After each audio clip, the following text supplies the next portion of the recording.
নমস্কার, আরেকটি নতুন ভিডিও সুস্বাগতম। আজ আমরা জানবো নারীর আসল শক্তি কোথায়। চাণক্য নীতির এই একটি শ্লোক বদলে দিতে পারে আপনার জীবন দর্শন। চলুন জেনে নাও।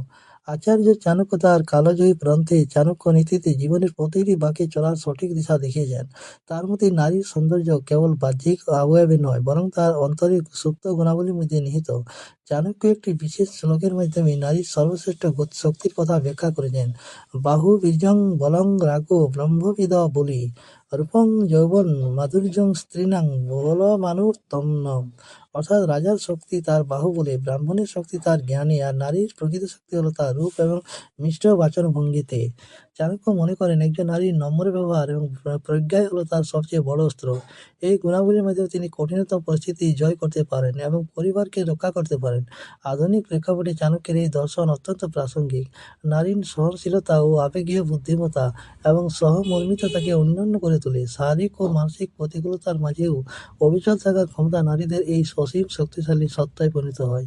এছাড়াও একজন বুদ্ধিমতী নারীর অন্যতম প্রধান গুণ হলো সঠিক সময়ে সঠিক সিদ্ধান্ত নেওয়ার ক্ষমতা। চাণক্য নীতির নির্যাস হলো, যখন কোনো নারী তার আত্মমর্যাদা এবং অন্তর্নিহিত জ্ঞানকে চিনতে পারে, তখন তিনি অপরাজেয় হয়ে ওঠেন। তিনি মার্জিত আচরণ এবং স্বচ্ছ চিন্তাভাবনা সমাজ ও ভবিষ্যৎকে প্রজন্মকে সঠিক পথে দিশা দেখাতে সাহায্য করে। তাহলে